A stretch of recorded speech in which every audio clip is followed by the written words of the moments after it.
welcome to the Orca. Federal Finance Minister Bill Morneau gave Canadians an economic update last week, and frankly, the news isn't great. The federal deficit continues to grow and will reach $19.6 billion next year, far more than what Justin Trudeau promised in the last election. Federal officials say the budget won't be balanced until possibly the year 2045, which raises concerns. Canada now has a structural deficit built into the way it spends our tax money. And if recession hits, well, the deficit number could more than double. Jason Clemons is the Executive Vice President of the Fraser Institute.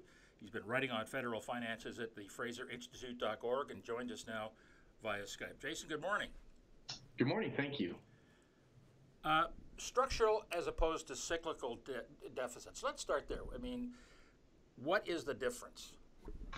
Sure. So in times of recession, the easiest way to think about it is programs like employment insurance will automatically collect less revenue because we have less people working at the same time that it's going to spend more. Now, the exact opposite is going to happen when you start growing, right? That we're going to have less people unemployed, so there's going to be more people paying in, and we're going to pay less benefit. And so in times of recession, we're automatically going to spend more and collect less, which will get us into a deficit. When we start growing, we're going to collect more, spend less, we're going to go into a surplus. And so a cyclical deficit simply refers to what stage of the business cycle are we in, and will economic growth get us out of this problem? Because again, the deficit is a function of we're in either a recession or slow growth. A structural deficit means no matter where we are in the business cycle, we are spending more than we're able to collect revenues. Having said that, in Mr. Morneau's defense, he says that our balance sheet is perhaps the best balance sheet, the most attractive balance sheet in the G8, and that a lot of the deficit is because of tax policies elsewhere, particularly the United States, with tax policies and heavy tariffs down there. They've had to adjust to give more incentives to small businesses and to middle-income Canadians. What's your response to that? Well, it'd be a mixed response. First, our balance sheet is relatively strong. That has to do mainly with the policies that Prime Minister Chrétien implemented as Prime Minister, which, by the way, the current government has rejected in their entirety, even though they were incredibly successful. So the first point is we have a fairly strong balance sheet, particularly if you compare us to other countries, but I think we want to be careful about the other countries we're comparing ourselves to.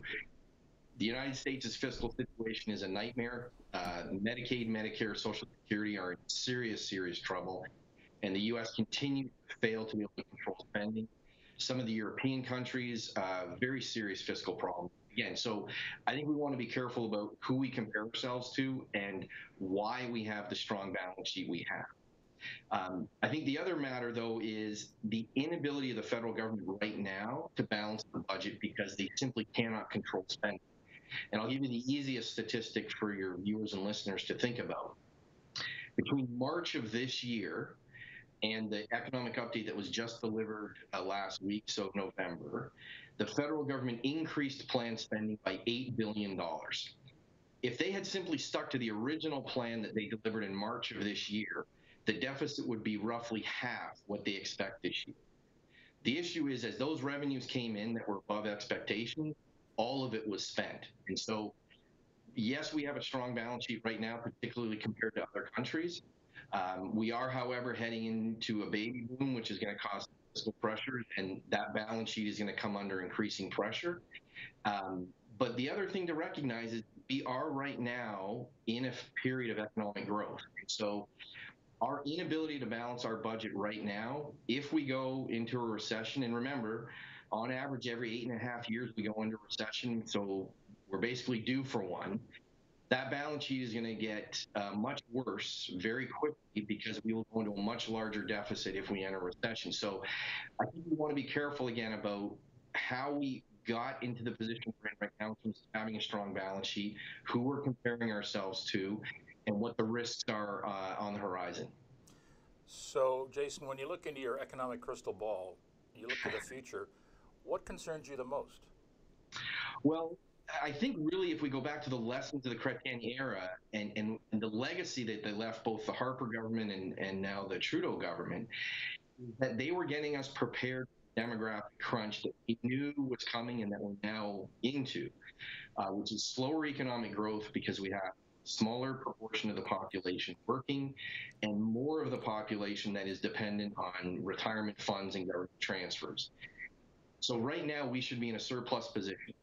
We should be paying down debt, knowing that the next 25 years are going to put fiscal strain on both federal and provincial governments. And instead, we are yet again in a structural deficit, which I think, and the Department of Finance thinks, is going to get worse, in fact, much worse, before it gets better. So my main worry right now is that we are not prepared for the demographic pressures that we're already starting to feel and that are going to get much heavier over the next 2-3 decades.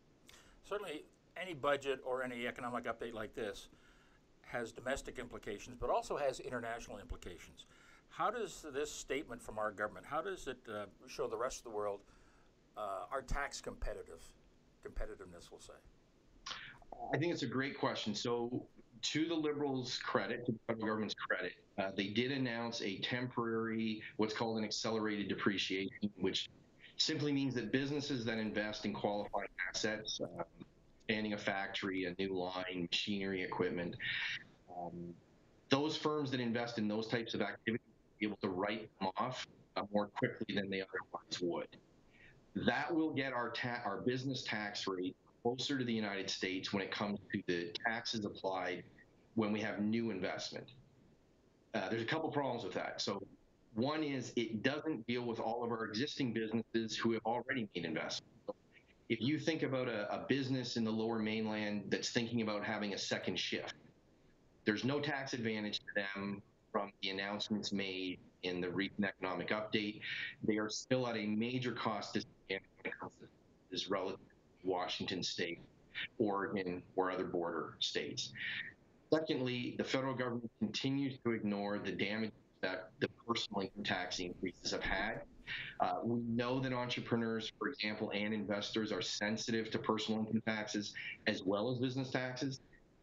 And our personal income tax rates, particularly for entrepreneurs and professionals and business owners, are still way too high. And indeed, we had a consensus both in the Chrétien government and the Harper government that we needed to get our personal income tax rates down. Thirdly, we are still behind the 8 ball when it comes to regulations. The U.S. is moving forward with probably the quickest pace of deregulation we've seen since the early 1980s. We frankly are dragging our feet. The economic update made a commitment to looking at regulations, but most of those actions won't start happening until 2020. So I think there's real concern about, again, both business tax rates outside of new investments, personal income tax rates, particularly for entrepreneurs and professionals, and then the state of regulations in Canada, again, particularly compared to the United States. So there was some good news. I think it was far too narrow in terms of the changes that were made, as opposed to broad-based changes to make the country more competitive. And finally, Jason, what would your advice be to the Finance Minister and to the Prime Minister as we move forward? Sure. So we're obviously in a tight financial position, as you've said, a fairly large deficit. I think in order for us to move expeditiously, what we should be looking at is the active innovation agenda, corporate welfare, other types of spending in that envelope, curtailing or even dramatically reducing those funds so that we can use those resources to reduce personal and business tax rates. And then I would certainly use the lesson of British Columbia when it comes to regulations. I think the Gordon Campbell Liberal government has a wonderful record in terms of being able to actually reduce the regulatory burden and cost. I think those two things would go a long, long way to making Canada more attractive and more competitive when it comes to entrepreneurship, business investment, particularly investment from outside the country. Jason Clemons, always a pleasure. Thank you, sir. Thank you. My pleasure.